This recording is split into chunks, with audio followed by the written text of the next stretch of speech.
पाकिस्तान में गैर कानूनी तौर पर मुकीम अफगान शहरियों को मुल्क छोड़ने की डेडलाइन खत्म होने में 19 दिन बाकी। हुकूमत ने 31 मार्च तक गैर कानूनी तौर पर रहने वाले अफगान शहरियों को मुल्क छोड़ने का हुक्म दे रखा।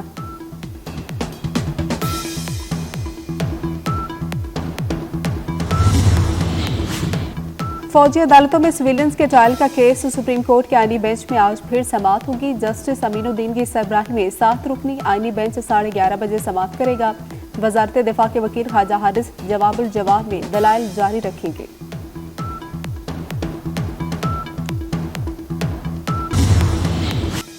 पाक फौज का जाफर एक्सप्रेस ऑपरेशन की कामयाबी का ऐलान। तमाम 33 दहशतगर्द जहन्नुम वासिल, तमाम यरगमाली मुसाफिर बाजियाब। DGISPR लेफ्टिनेंट जनरल अहमद शरीफ चौधरी के मुताबिक ऑपरेशन के दौरान किसी मुसाफिर को नुकसान नहीं पहुंचा। दहशतगर्दों ने 21 मुसाफिरों को पहले शहीद कर दिया था। शहदा में FC के 4 जवान भी शामिल। आर्मी, एयरफोर्स, FC और SSG कमांडोज ने ऑपरेशन में हिस्सा लिया।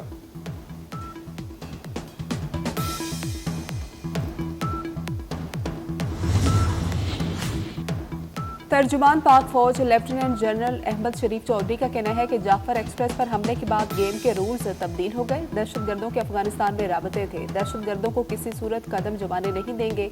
इन दहशतगर्दों का दीन इस्लाम, पाकिस्तान और बलोचिस्तान से कोई ताल्लुक नहीं।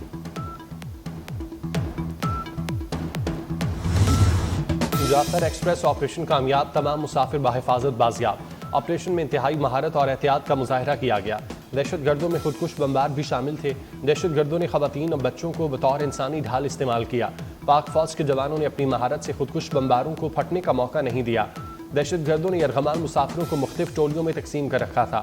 क्लियरेंस ऑपरेशन की वीडियो भी सामने आ गई।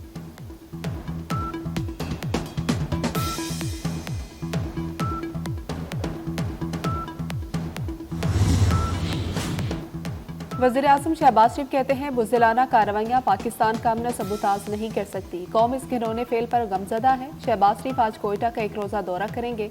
अमन व अमान की सूरत हाल पर इजलास की सदारत करेंगे। जाफर एक्सप्रेस पर दहशतगर्दों के हमले पर ब्रीफिंग दी जाएगी। इजलास में दहशतगर्दों से निपटने के लिए अहम फैसले भी मुतवक्के।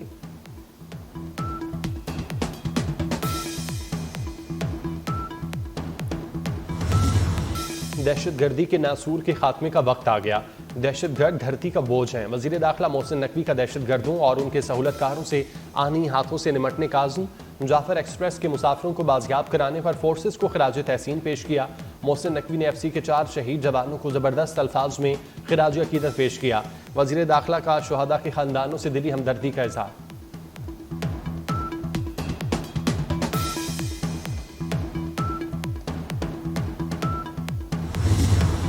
दहशतगर्दी के वाक़े पर प्रोपेगंडा किया गया। तहरीक इंसाफ, कालदम, BLA और भारतीय मीडिया यकजुबान थे। विफाकी वज़ीर इत्तलात अताउल्लाह तारड़ की गुफ्तगू। कहा कि पाक फौज ने कौम को बड़े नुकसान से बचाया। ऑपरेशन मंतकी अंजाम तक पहुँचाने पर फौज को खराज तहसीन पेश करते हैं।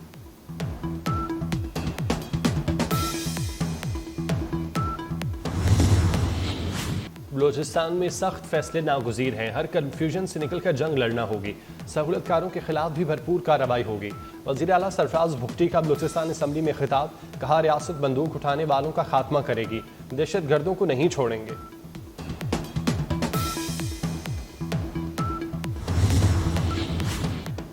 चीन, रूस और अमेरिका की जाफर एक्सप्रेस पर हमले की मुजम्मत। तर्जुमान चीनी वजारत खारजा का कहना है कि हर तरह की दहशतगर्दी के मुखालिफ हैं। पाकिस्तान की हिमायत जारी रखेंगे। इंसदाद दहशतगर्दी ताउन मजबूत बनाने का अज़्म। तर्जुमान अमेरिकी सफारतखाने के मुताबिक पाकिस्तान के साथ खड़े हैं और सिक्योरिटी ताउन जारी रखेंगे। अमेरिका पाकिस्तान का मजबूत शराकतदार रहेगा। रूस की भी मुसाफिर ट्रेन पर दहशतगर्द हमले की मुजम्मत।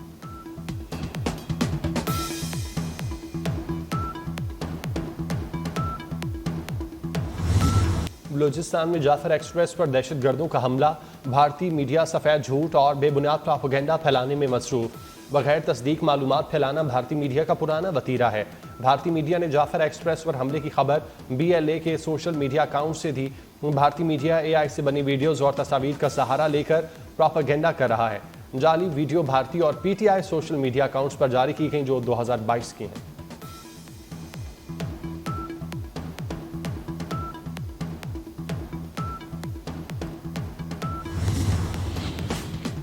आलमी रेटिंग एजेंसी मूडीज का पाकिस्तानी बैंकों की अच्छी कारकर्दगी का एतराफ़। मूडीज ने पाकिस्तानी बैंकों की रेटिंग मुस्तहकम से मस्बत करने का ऐलान कर दिया। मूडीज के मुताबिक एक साल पहले के मुकाबले में मैक्रो इकनॉमिक सूरत हाल बेहतर हुई। रवा साल पाकिस्तान की मुआशी तरक्की 3% रहने का इम्कान है। गुज़श्ता साल मुआशी शरह नमू 2.5% थी।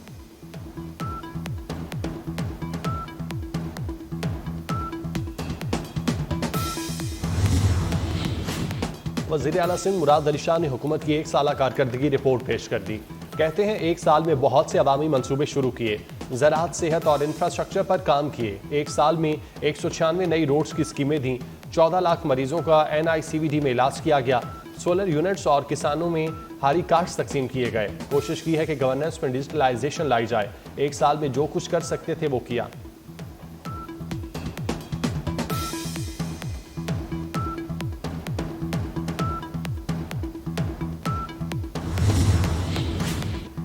पंजाब में 1 लाख हुनरमंद नौजवानों को ट्रेनिंग दी जाएगी। मरीम नवाज ने नौजवानों की ट्रेनिंग और जॉब प्लेसमेंट का टारगेट दे दिया है। तरजीही बुनियादों पर कारोबार कार्ड, कारोबार फाइनेंस लोन देने की हिदायत की। कहती हैं हुनरमंद नौजवान पाकिस्तान का आज और कल है। हुनरमंद नौजवानों का हाथ थाम कर ही खुशहाली मिलेगी।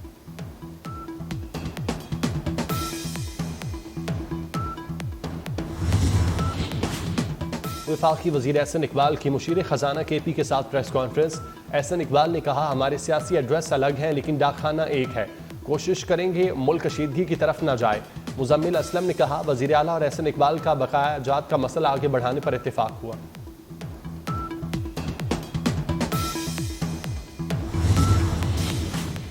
सोशल मीडिया पर मनफी प्रोपेगंडे की तहकीकात अलीमा खान JIT के सामने पेश न हुई। ओपोजिशन लीडर उमर अयूब आज JIT के सामने पेश होंगी। IG इस्लामाबाद JIT के सरबराह हैं।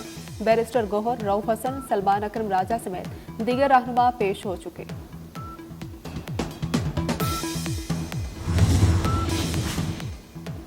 मियां नवाज शरीफ से स्पीकर कौमी असम्बली अयाज सादिक की मुलाकात। मुल्की सियासी सूरत हाल पर तबादला ख्याल।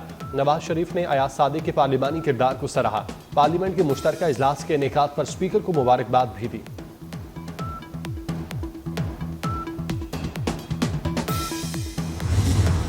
चीनी की कीमत में इजाफा जारी। होलसेल में चीनी मजीद 11 रुपए किलो महंगी हो गई। होलसेलर्स ने चीनी 200 रुपए फी किलो पहुंचने का खदशा जाहिर कर दिया। रिटेल में चीनी की कीमत 180 रुपए किलो से तजावुज कर गई। रिटेलर्स ने कीमत में इजाफे की बड़ी वजह जखीरा अंदोजी करार दे दी।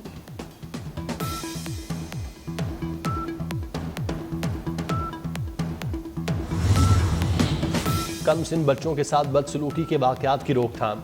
गुड टच बैड टच बारे आगाही निसाब में शामिल करने की तैयारियां। महकमा दाखिला ने स्कूल एजुकेशन के नाम मरासला जारी कर दिया। लिखा, इब्तदाई क्लासेस के सिलेबस में गुड टच बैड टच बारे आगाही को शामिल किया जाए। वालिदैन और असातिज़ा बच्चों को बताएं नामुनासिब रवैये को कैसे रिपोर्ट किया जाए।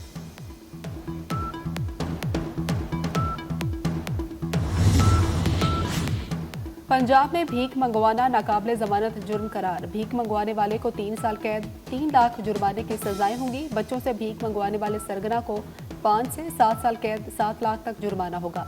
पंजाब असम्बली ने गदागरी तरमीमी बिल 2025 कसरते राय से मंजूर कर लिया। बिल गवर्नर पंजाब को मंजूरी के लिए भिजवाया जाएगा।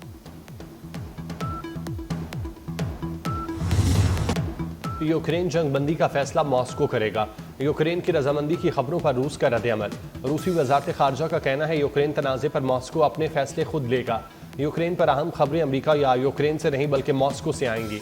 रूसी फेडरेशन की पोजीशन फेडरेशन से बाहर तय नहीं होती।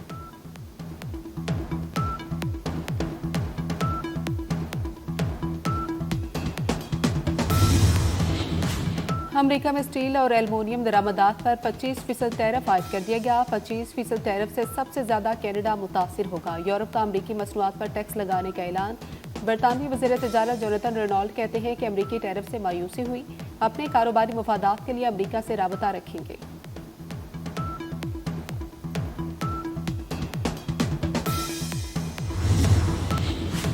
कोलंबिया यूनिवर्सिटी के तालिब इल्म महमूद खलील की गिरफ्तारी पर अमरीका की मुतादिद रियासतों में मुजाहरे।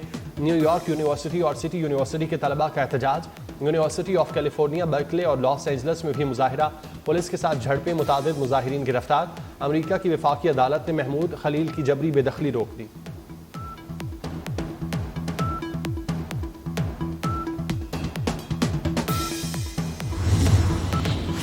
पाकिस्तान की खातून आर्किटेक्ट का इसराइली वोल्फ अवार्ड लेने से इनकार। यास्मीन दारी का कहना है कि गजा में इसराइली मुजालिम के खिलाफ बतौर एहतजाजन अवार्ड नहीं लिया। अवार्ड का इल्म नहीं था, ना ही कभी इसके लिए दरख्वास्त दी थी। ईमेल के जरिए अवार्ड और $1 लाख इनामी रकम का पैगाम मिला।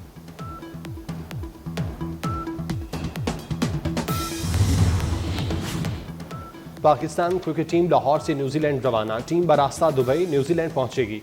दोनों टीमों के दरमियान पहला T20 मैच 16 मार्च को खेला जाएगा। अब्दुल समद और हसन नवाज पहली मरतबा टीम में शामिल हुए।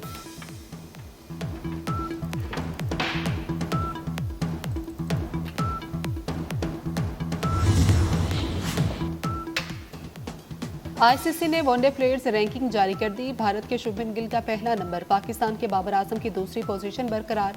भारतीय कप्तान रोहित शर्मा 2 दर्जे तरक्की के बाद तीसरे नंबर पर आ गए। ऑलराउंडर्स में अफगानिस्तान के अजमतुल्लाह उमरजई का पहला नंबर बरकरार।